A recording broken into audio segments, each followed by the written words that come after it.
7 ذوالحجہ 317 ہجری کو بحرین کے حاکم ابو طاہر سلیمانی نے مکہ مکرمہ پر قبضہ کر لیا۔ خوف و ہراس کا یہ عالم تھا کہ اس سال حج بیت اللہ نہ ہو سکا، کوئی بھی شخص عرفات نہ جا سکا۔ انا للہ و انا الیہ راجعون۔ یہ اسلام میں پہلا ایسا موقع تھا کہ حج بیت اللہ نہ ہو سکا۔ اسی ابو طاہر نے حجر اسود کو بیت اللہ سے نکالا اور اپنے ساتھ بحرین لے گیا۔ پھر بنو عباس کے خلیفہ مقتدر نے ابو طاہر سے معاہدہ کر کے فیصلہ کیا اور 3000 دینار دیا اور حجر اسود خانہ کعبہ کو واپس کیا گیا۔ یہ واپسی 339 کو ہوئی، گویا کہ 22 سال خانہ کعبہ حجر اسود سے خالی رہا۔ جب فیصلہ ہوا کہ حجر اسود کو واپس کیا جائے گا تو اس سلسلے میں خلیفہ وقت نے ایک بڑے عالم محدث عبداللہ کو حجر اسود کی وصولی کے لیے ایک وفد کے ساتھ بحرین بھجوایا۔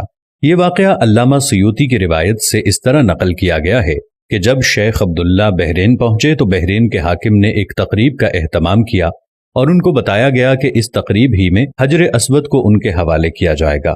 اب انہوں نے ایک پتھر جو خوشبودار تھا خوبصورت غلاف سے نکالا گیا کہ یہ حجر اسود ہے، اسے لے جائیں۔ محدث عبداللہ نے فرمایا کہ نہیں، بلکہ حجر اسود میں 2 نشانیاں ہیں، اگر اس میں یہ نشانیاں پائی جائیں تو یہ حجر اسود ہوگا، ورنہ یہ حجر اسود نہیں ہے۔ ایک تو یہ کہ حجر اسود ڈوبتا نہیں ہے، دوسرا یہ کہ آگ سے بھی گرم نہیں ہوتا۔ اس پتھر کو جب پانی میں ڈالا گیا تو ڈوب گیا، پھر آگ میں اسے ڈالا گیا تو سخت گرم ہو گیا، یہاں تک کہ پھٹ گیا۔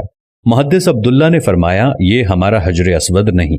پھر دوسرا پتھر لایا گیا، اس کے ساتھ بھی یہی عمل ہوا اور وہ پانی میں ڈوب گیا اور آگ پر گرم ہو گیا۔ فرمایا کہ ہم اصل حجر اسود ہی لیں گے۔ پھر اصل حجر اسود لایا گیا اور آگ میں ڈالا گیا تو ٹھنڈا نکلا، پھر پانی میں ڈالا گیا تو پھول کی طرح پانی میں تیرنے لگا۔ تو محدث عبداللہ نے فرمایا یہی ہمارا حجر اسود ہے اور یہی خانہ کعبہ کی زینت ہے اور یہی جنت والا پتھر ہے۔ اس وقت ابو طاہر نے تعجب کیا اور پوچھا کہ یہ باتیں آپ کو کہاں سے ملی ہیں؟ تو محدث عبداللہ نے فرمایا کہ یہ باتیں ہمیں جناب رسول اللہ صلی اللہ علیہ وسلم سے ملی ہیں کہ حجر اسود پانی میں ڈوبے گا نہیں اور آگ سے گرم نہیں ہوگا، کیونکہ یہ پتھر جنت سے لایا گیا ہے اور اس پتھر کی یہ خاص خصوصیات ہیں کہ نہ ہی یہ پانی میں ڈوبے گا اور نہ ہی یہ آگ سے گرم ہوگا۔ ابو طاہر نے کہا کہ یہ دین روایات سے بڑا مضبوط ہے۔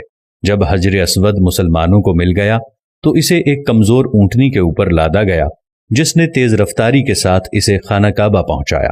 اس اونٹنی میں زبردست قوت آ گئی کیونکہ حجر اسود اپنے مرکز بیت اللہ کی طرف جا رہا تھا، لیکن جب اسے خانہ کعبہ سے نکالا گیا تھا اور اسے بحرین کی طرف لے جا رہے تھے تو جس اونٹ پر لادا جاتا تھا وہ مر جاتا، حتیٰ کہ بحرین پہنچنے تک 40 اونٹ اس کے نیچے مر گئے اور ایک کمزور سی اونٹنی نے بحرین سے واپس بیت اللہ کی طرف وہ سفر بہت آسانی سے طے کر لیا۔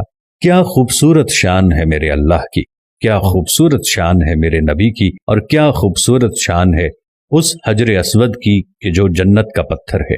اللہ تعالی ہم سب کو، آپ دیکھنے والوں کو، تمام کو حجر اسود کی زیارت نصیب فرمائے، ہم سب کو خانہ کعبہ کی زیارت نصیب فرمائے، آمین ثم آمین۔